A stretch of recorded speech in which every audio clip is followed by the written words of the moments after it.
Members and guests, please take your seat. All right. It is 11 o'clock. I want to just make sure you're okay. Members and guests, please take your seats. My eyes look weird. Or do you want that? Oh, no. I would make myself skinnier. No more selfies. I can make that. No one can tell if you're smiling behind the masks anyways. I don't think I can do anything about that. That's fine. Okay. If you like it, you're good? Okay.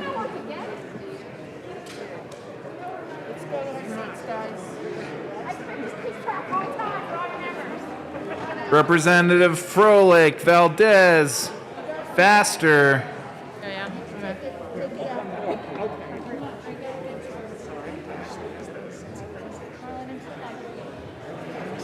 I was happy that Jared actually smiled with his face. Okay. I feel like it's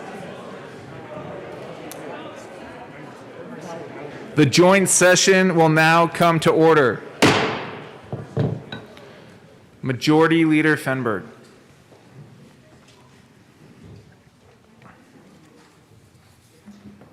Thank you, Mr. Speaker. Members, I move that the morning roll call of the Senate be made the Senate roll call of the joint session. If there's no objective, the morning roll call of the Senate will be made the Senate roll call for the joint session. Madam Majority Leader. Thank you, Mr. Speaker. I move that the morning roll call of the House be made the House roll call of the joint session. If there is no objection, the morning roll call of the House will be made the House roll call of the joint session. A quorum is present. As is customary, it is my privilege and honor to present this gavel to the President of the Senate with the request that he preside over the proceedings of the joint session.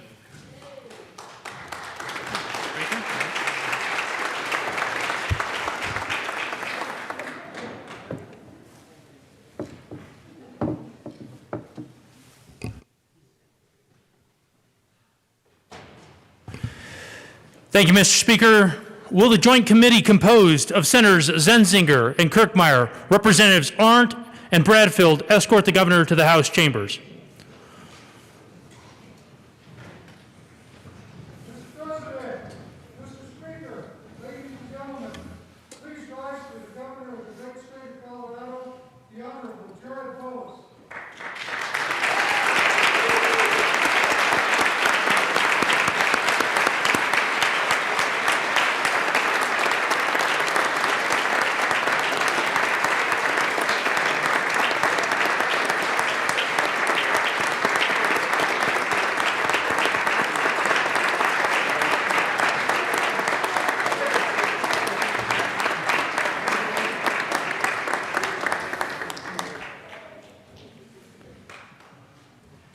Members and guests of the General Assembly, it is my pleasure and honor to present to you the Honorable Jared Polis, the Governor of the great state of Colorado. Mr.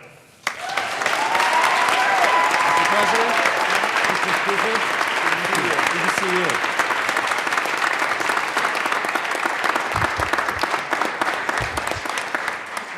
you. Good morning, everyone. A month late, but nevertheless, here we are.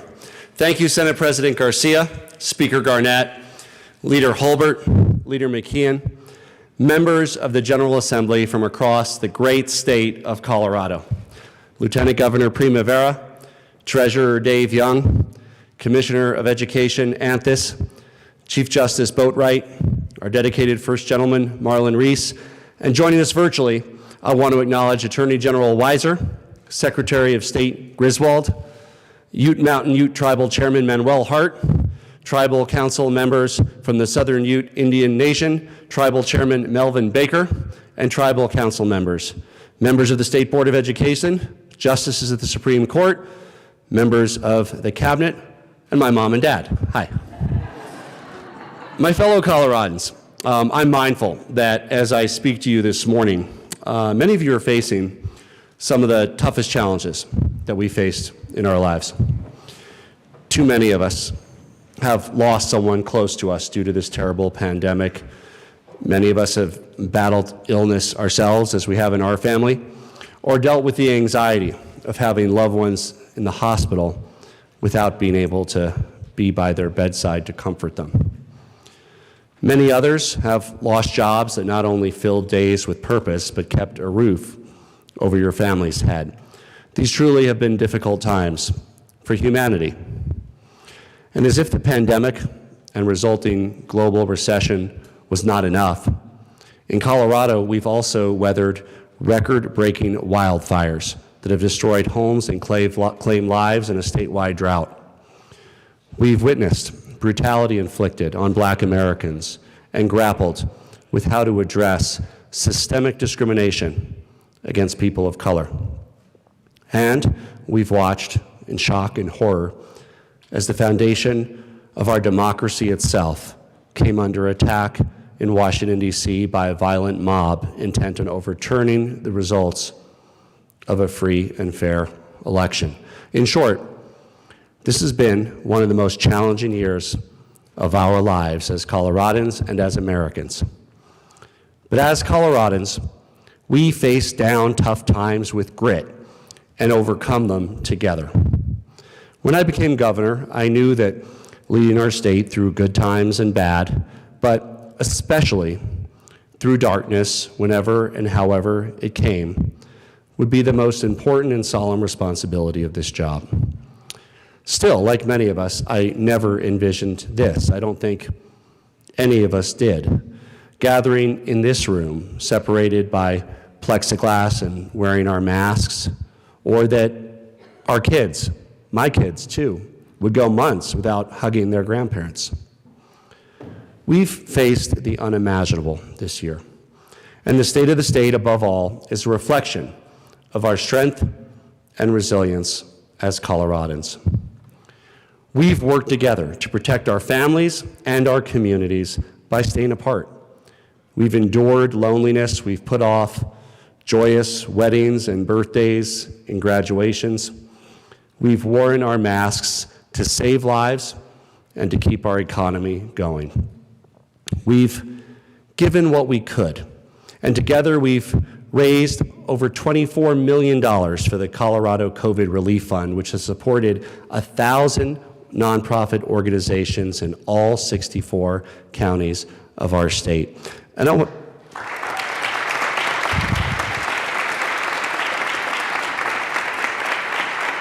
And there's so many Coloradans to acknowledge, but I want to acknowledge and thank just a few Coloradans here whose sacrifices stand out among so many unheralded daily acts of generosity and heroism.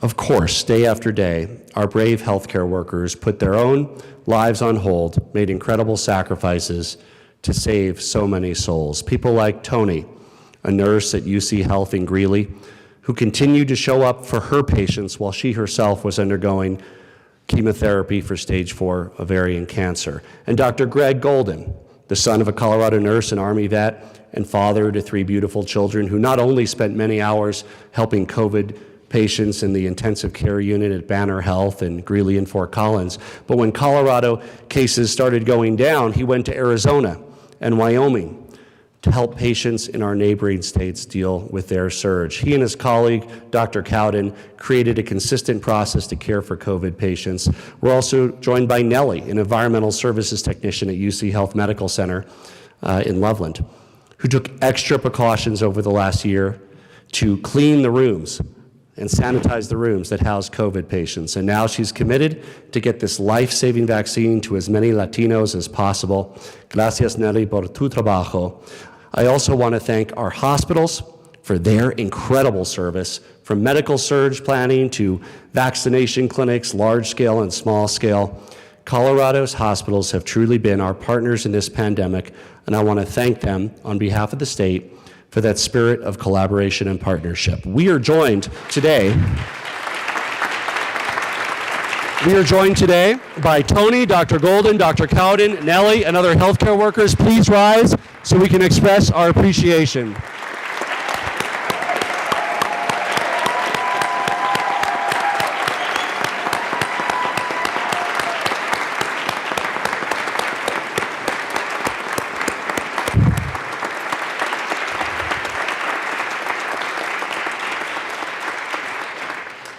But the heroes of the pandemic are not only in our hospitals, they're really everywhere we look. The grocery store workers, ag, food supply workers, restaurant and retail workers, truck drivers who continue to do their job under the most trying of circumstances to put food on our tables. Our Colorado National Guard and law enforcement, first responders who put themselves on the line to protect our health and safety of our communities. Our census workers throughout the state who did everything they could to ensure an accurate count here in Colorado, because we know that everyone counts. And you, our legislators, who met under challenging conditions during this special session to get needed help and relief to those who needed it the most.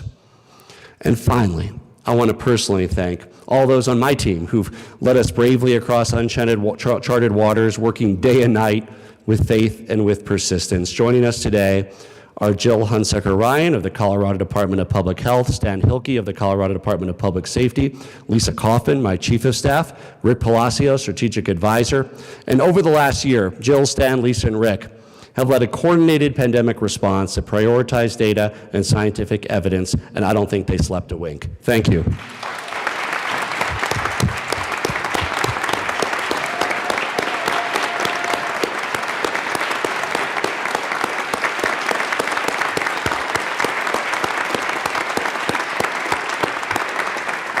I'm also deeply thankful for Colorado's COVID response team, our Incident Commander Scott Bookman and Mike Willis, our state epidemiologist Dr. Rachel Herlihy and other epidemiologists, our emergency management professionals, our state employees at the Department of Public Health and Environment, our public information officials, local elected officials, and folks who put their own expertise to work because they knew that our community and our country needed them, with a special debt of gratitude for our partners in local public health who are implementing the response on a day-to-day basis for their communities against all odds, working tirelessly to keep our communities safe. Many of the members of the COVID response team and local public health agencies are here today so that we can acknowledge them. Please rise.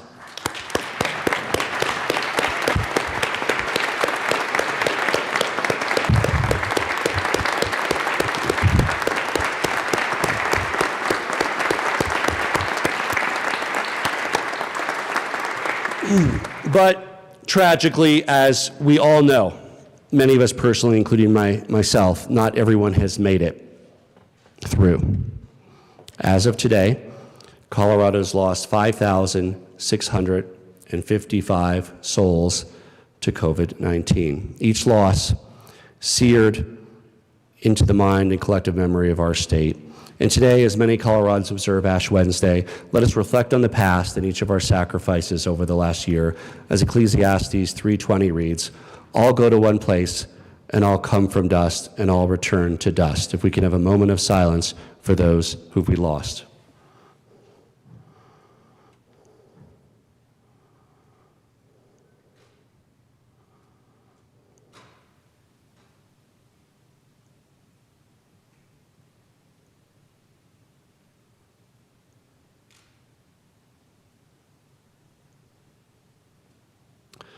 In the words of poet Hannah Senesh, there are stars whose light reaches the earth only when they are gone and no more.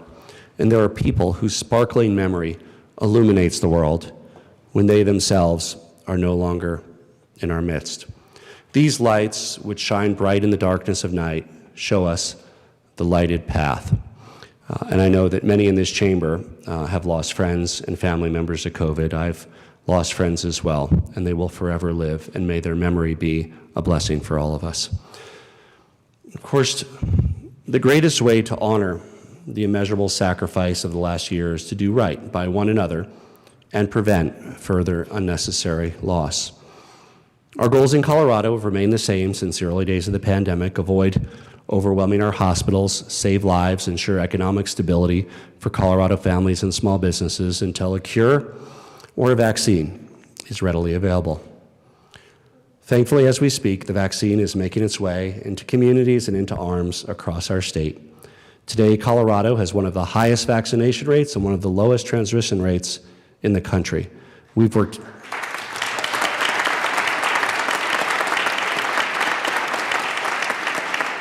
We've worked day and night to ensure reliable and equitable distribution of the safe and highly effective vaccine, and I'm ecstatic to announce that we are well on our way towards reaching our goals. We have now vaccinated 60% of all Coloradans aged 70 and up in Colorado.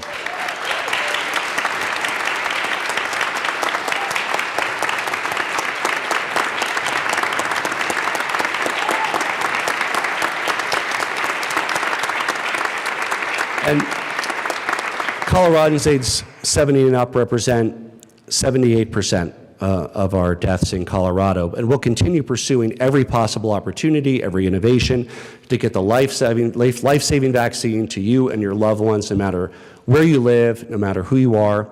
We're determined to leave no one behind. And we can see the light at the end of the tunnel, but we're still some months away from reaching it. We have to keep doing everything we can to save lives, preserve our healthcare capacity, sustain and grow our economy, prepare for a robust recovery. You know, there's an old proverb: when there's food on the table, there can be a lot of problems, but when there's no food on the table, there's only one problem. And many Coloradans have experienced this global pandemic not just as a public health crisis, but as an economic crisis. Together, we've taken extraordinary measures to help Colorado families and businesses, delivering critical housing assistance, food and utility assistance, tax relief, loans and grants for small businesses, and we've sent much-needed stimulus checks to hardworking Coloradans struggling to get by. I also want to express my deep appreciation for the federal COVID relief acts. We have two members of our federal delegation with us today, Congressman Crow and Congressman Neguse. Thank you.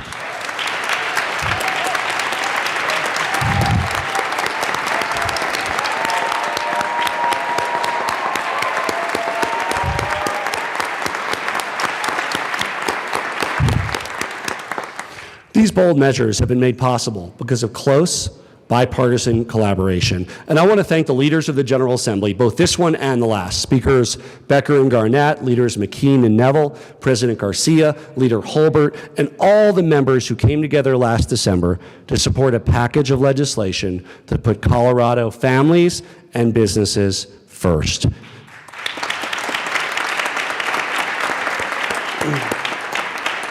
We didn't let politics get in the way of action, and we should apply this spirit to all of our challenges, not just the unique ones that we faced this past year, but the ones that we've been grappling with for decades. When the immediate crisis ends, and it will end soon, we're not forced to go back to exactly how things were before. Here in Colorado, we have the boldness to imagine a better future, and we have the ability to bring it to life. A future where every child receives the education they deserve no matter where they live. A future where our roads and highways meet the needs of our dynamic and growing population. A future where each and every person in our state can access quality, affordable health care, not just now, but always. Let's build a future in which the natural Colorado beauty that inspires us is protected. Let's make good on the promise of a Colorado where people of all walks of life don't just get by, but thrive. And it starts with investments that will create good jobs and give our economy a boost, helping us recover faster and stronger. From tax relief and loans for small businesses to bolstering key industries like tourism and energy to investments in our main streets, the hearts of our communities. These are key proposals in my budget request that will jumpstart our economy, but we know that we can't stop there. We have a once-in-a-generation opportunity to not just build back to how things were, but to build back stronger and better than we were before the pandemic, to fundamentally reimagine Colorado's future and to transform that vision into reality. Colorado needs the best ideas from both sides of the aisle, from both parties, so that together we can rise to meet the challenge before us. Nothing could be more important.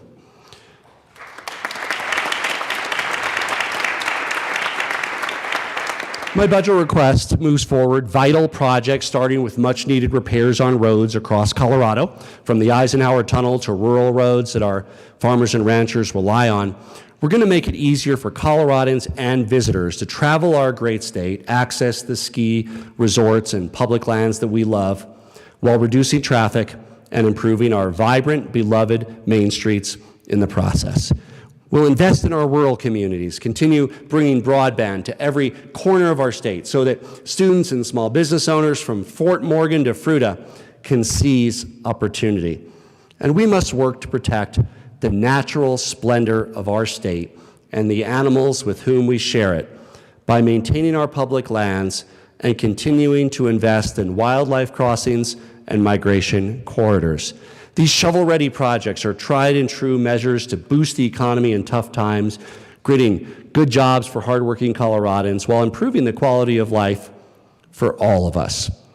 Looking ahead, we see transportation changing before our very eyes. More deliveries, car shares, ride shares, and I look forward to working with all of you to accelerate electrification, expand multimodal transit options, save commuters money on gas, reduce emissions, and improve our air quality.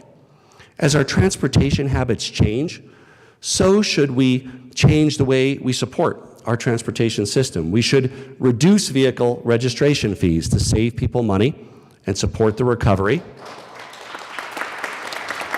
while modernizing the way we fund our transportation system. And I want to thank Senator Fenberg and Senator Winter and Speaker Garnett and Representative Gray for their leadership on this critical Colorado issue and their work to bring together the business community, local governments, and environmental advocates around the important need to reduce traffic.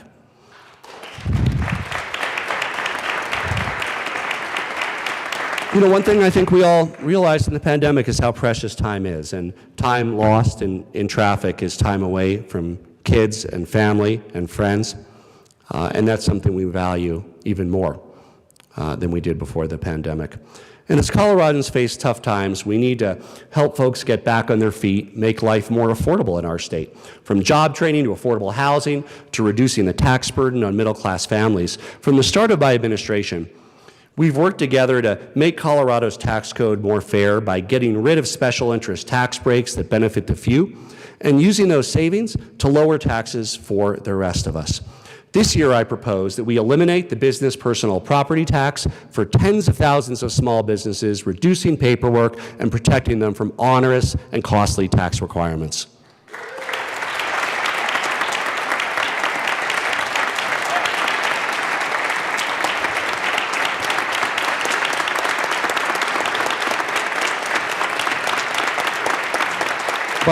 By eliminating the business personal property tax, it will save small businesses time and money and let them focus on what matters, their customers, their service, their products, competing in the marketplace.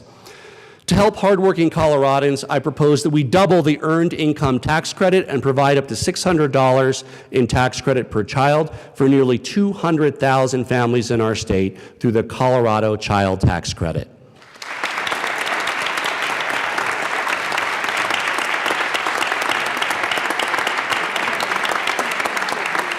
And I propose that we stop taxing seniors' Social Security benefits. You know, many seniors live on fixed income.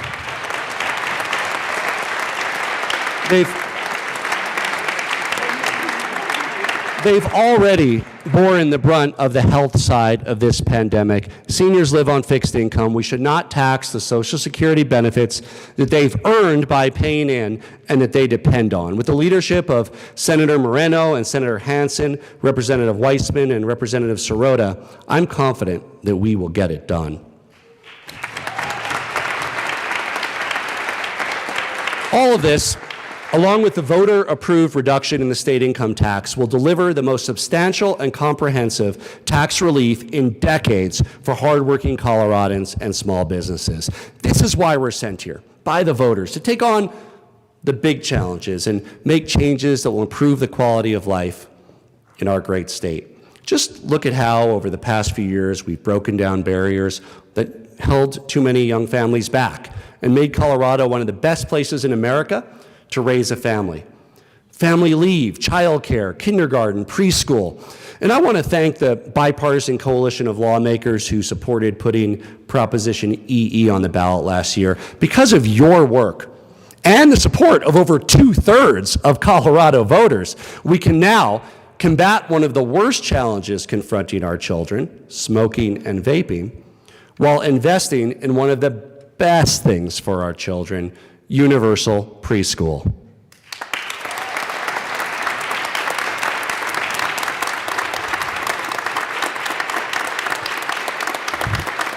You know, and especially in this day of, time of division, it's so wonderful to see more than 2/3 of Colorado voters come together around supporting preschool for our kids. And I look forward to working with the General Assembly to continue to make progress for families. Now, as we know, this has been a school year unlike any other.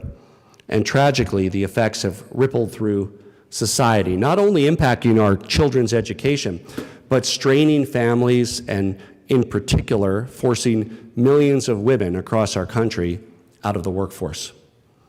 Many parents, disproportionately women, have had to choose between working and caring for their children at home. And sadly, but not surprisingly, women of color have been disproportionately impacted with an 8% decline in labor workforce participation over the last year. When women across Colorado, across America suffer, our communities and our states suffer too. I was fortunate to be surrounded by strong women throughout my life. Many of you have heard me speak about my mother. Many of you have met my mother. She's a very important part of my life, and it's been nearly a year since she's been able to hug her grandkids. When I was growing up, she was not only a best-selling poet, but also president of the small family publishing company she founded with my father.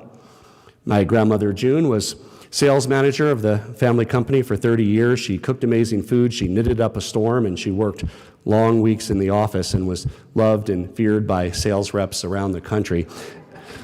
And now I'm the father of a very strong-willed 6-year-old daughter, and I owe it to her to do everything in my power to support Colorado women, and yes, men too, as they work to balance the already difficult task of raising families in this time of uncertainty. And while, of course, we need in-person school now for our kids, we also need it for Colorado moms and dads.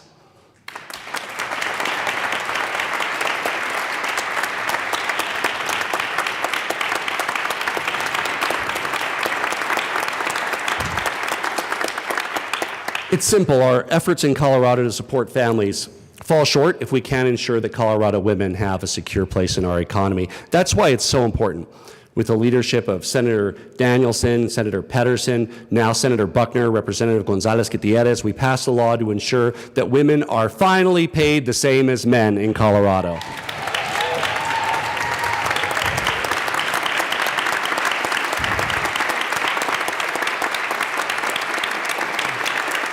As we recover, we'll continue to grow economic opportunities for women across our state, support hardworking parents by keeping kids in the classroom. This crisis has forced us to realize the value of things that we once took for granted, like having a safe place where our children can learn and thrive and play and grow.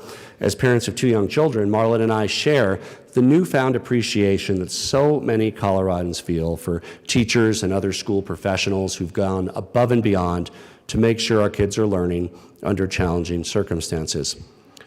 Teachers like Michelle Grimes, a 4th grade teacher at Clayton Elementary in Englewood. Michelle has risen to the occasion, as so many educators have, in her case, by spending hours looking for students who fell off remote learning, getting them back on track. She helped organize a drive-through gift drive for her students and their families over Christmas, sharing a little joy during tough times. And I'm so excited to express our appreciation for all Colorado educators and to welcome Michelle Grimes, who's with us today. Thank you for your commitment, Michelle, to Colorado students.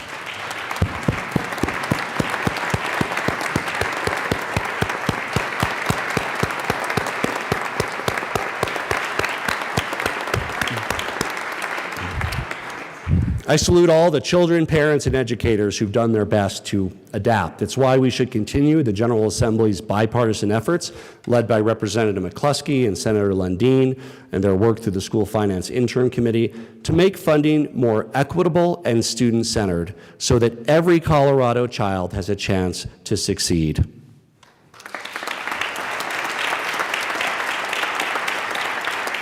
We should also seize this opportunity to pay down our education budget deficit to the lowest levels in more than a decade, because improving education is so important. But we know that it's only one part of our obligation to create a more just society where everyone has the opportunity to succeed. In the past 2 years, the legislature has taken tremendous bipartisan steps to correct inequities in criminal justice and make us all safer, including bail reform, sentencing reform, juvenile justice reform, and police reform. But the ongoing effort to ensure opportunity and justice means more.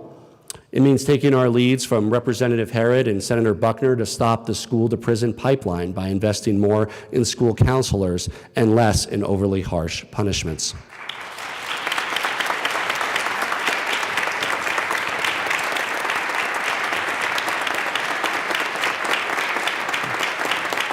It means honoring those Coloradans who've bravely served our country in the United States military, yet been dismissed and prevented from receiving certain state veterans benefits because of who they love. With the leadership of Senator Moreno and Representative Ortiz and Adjutant General Clellan, we'll start to right this wrong, and I will be excited to see the Restoration of Honor Act reach my desk.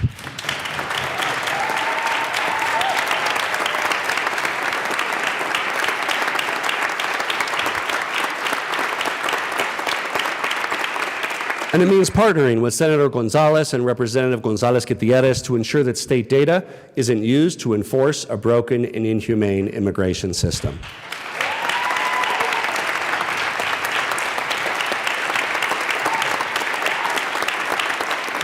And it means working with tribal leaders and strengthening our government-to-government relationships so that we can tackle the unique hurdles facing our Native American communities and tribal nations. It means addressing our unaffordable healthcare system. As Dr. Martin Luther King Jr. once said, of all the forms of inequality, injustice in healthcare is the most shocking and inhumane, end quote. You know, because it's really about our lives. It's about breathing. It's about being alive. And that was true in 1966, and it's true over 50 years later, especially in the midst of a pandemic. When the virus struck last year, we moved swiftly to boost our hospital capacity. We took swift action to prevent folks from losing their coverage, getting more Coloradans enrolled in Medicaid, extending the enrollment period for the state health insurance exchange. And thanks to the bipartisan work of this legislature and the work of our talented Lieutenant Governor Diane Primavera, who heads our Office of Saving People Money on Healthcare, we're able to make great progress. And I want to thank the legislature, especially the members of the Joint Budget Committee, for continuing the reinsurance program, which has successfully reduced rates on the individual market by over 20% across the state, even more in rural areas of Colorado.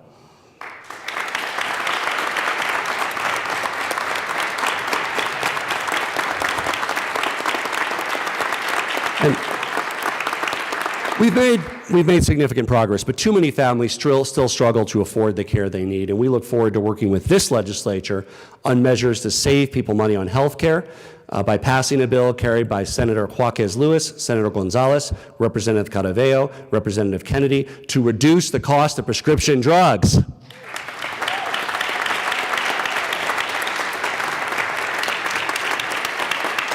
And we also look forward to adding an affordable Colorado option that gives Coloradans, especially in rural areas, more choice and savings when it comes to selecting a health care plan. And I thank Representative Roberts and Mullica and Senator Donovan for their ongoing leadership on saving people money on health care.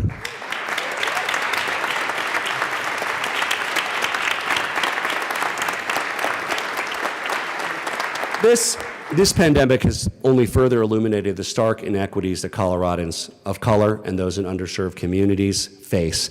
And that's why each week we're committing portions of our vaccine supply to community health centers who every day deliver health care to Colorado's most vulnerable, often uninsured. We've also set up 58 vaccine pop-up clinics in rural and urban underserved areas to ensure access regardless of zip code, of immigration status, that no one is left behind. And I want to thank the Black Caucus and Latinx Caucus for their incredible partnership on this important issue and our continuing work to address ongoing disparities.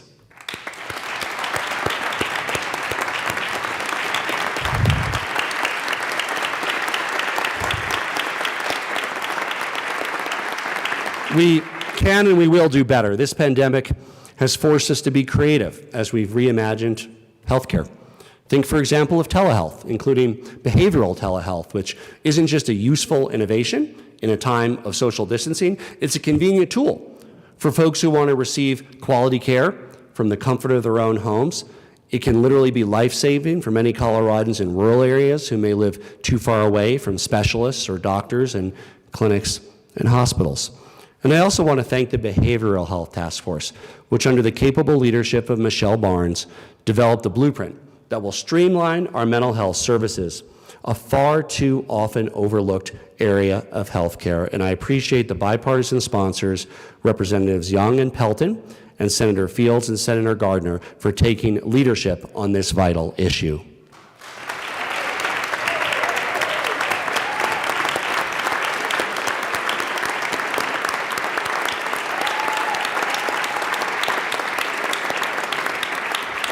In last year's speech, I thanked our brave Colorado firefighters who answered the call when Australia needed help to contain their worst wildfires in history.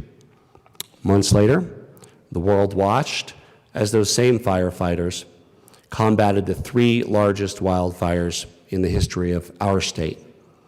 As our homes and communities burned, panicked families fled for shelter, leaving behind what in many cases had taken them a lifetime to create. And I'd like to take a moment to thank our incredible firefighters who tirelessly labored to save every life, every home, every piece of property, even in the midst of a global pandemic.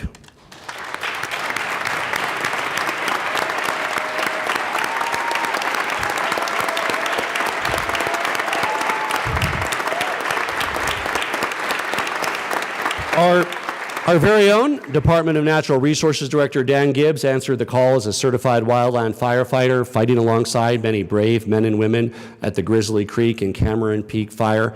And we're grateful to fire chiefs and sheriffs who led these efforts to protect our communities in a time of great need. I'm honored to be joined here today by somebody who had a major role in fighting 2 of the major fires, Larimer County Sheriff Justin Smith. Justin, Sheriff.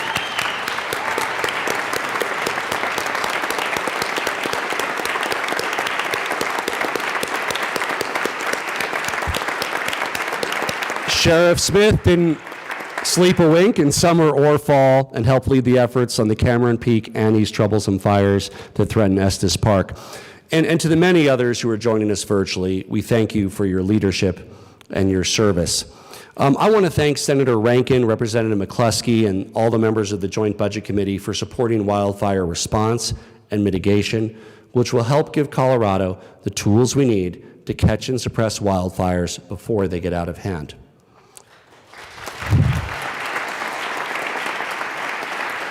But wildfire mitigation is only one piece of the puzzle. How many homes and businesses must we lose and lives before we resolve to meet the threat of climate change with the seriousness that it demands? Transitioning to renewable energy isn't just the right thing to do for our health and safety, it's the smart thing for jobs, our economy, and for consumers. That's why I ran on a platform of 100% renewable energy for Colorado by 2040. And that's why my administration has taken bold action to move rapidly towards this goal. The private sector is already turning away from fossil fuels and looking forward to a clean energy future. To date, we've successfully secured commitments from electric utilities representing more than 99% of the generation in our state to reduce emissions 80% or more by 2030 in just 9 years. Colorado is a national leader in green energy jobs, the fastest growing job sector, precisely because we've embraced the opportunities of renewable energy. Addressing climate change isn't just essential to protecting our health and building our economy. It's an essential part of protecting Colorado's iconic public lands and the biodiversity that we celebrate. As we've weathered this pandemic, we've learned to appreciate our public lands even more for the sanctuary that they provide. Embracing the outdoors, being able to get away from the trials and tribulations of the daily grind has always been a big part of the Colorado way of life. And when the crisis struck, our vast public lands became our escape, a much-needed retreat where we could go to feel normal again, to feel free. Our public lands are a treasure that we must never take for granted and always work to protect. And I want to thank the legislature, and particularly the leadership of President Garcia, Senator Heisey, Majority Leader Escar, and Representative Will, for providing the resources to open Fisher's Peak, Colorado's newest state park.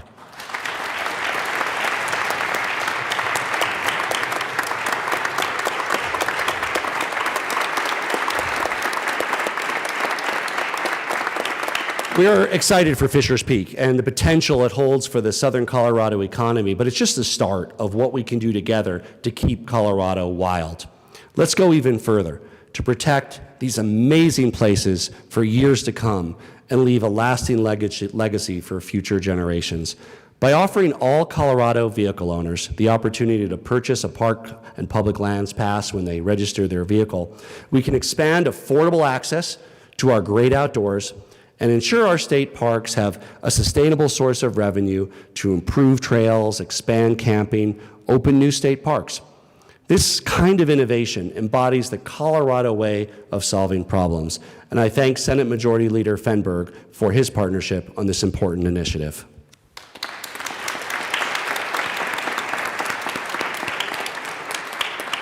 In the coming months, we'll spend long hours together working to build back not just to where we used to be, because we know that wasn't good enough, but to a place that's stronger and a place that's more inclusive. No more Band-Aids over gaping wounds. We in this chamber have the power to make bold, transformational change that ensures our state lives up to our highest potential, and we can and we will seize that opportunity. To quote my favorite Star Trek captain, the best Star Trek captain, Jean-Luc Picard, quote, "Things are only impossible until they are not," end quote.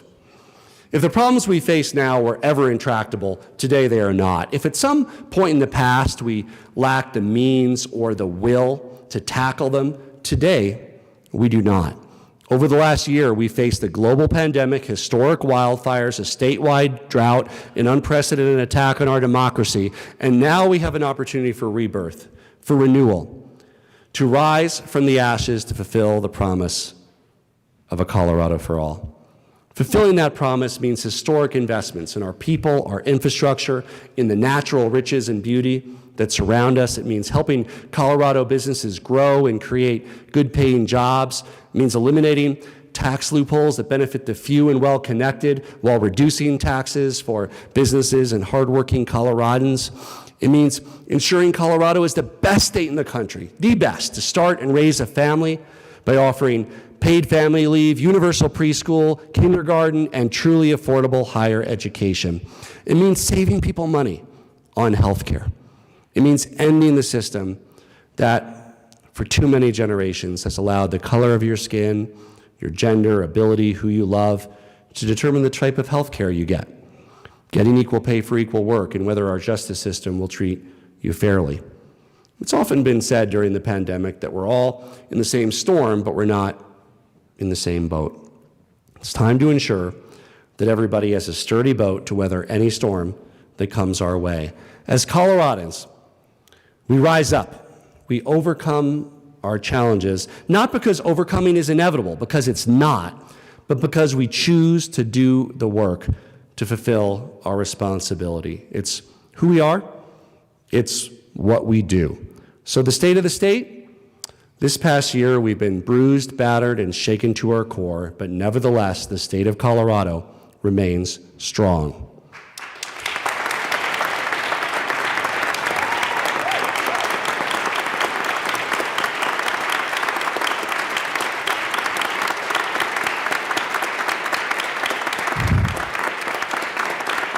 This terrible virus isn't quite done with us yet, but we're working hard to end this pandemic, and coming out of this traumatic year, we're poised for bold transformational change. If we seize the opportunity here in this chamber, we can live up to our fullest potential to truly create a Colorado for all. There's a lot of work ahead, but we're more than ready to take it on.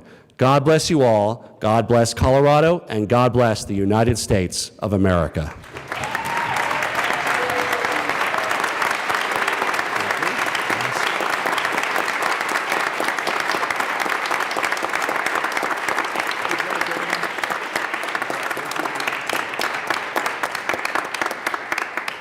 Thank you, Governor Polis. Will the committee please escort the governor from the chamber?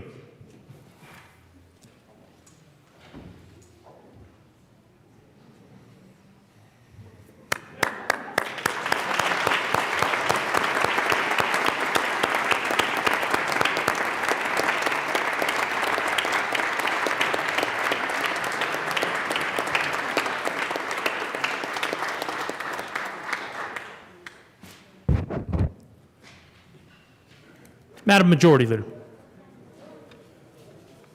Thank you, Mr. President. I move that the message from the governor be printed in the House Journal. If there is no objection, the governor's message will be printed in the House Journal. Mr. Majority Leader. Thank you, Mr. President. I move that the joint session be dissolved. Seeing no objection, the Majority Leader's motion will stand that the joint session will be dissolved.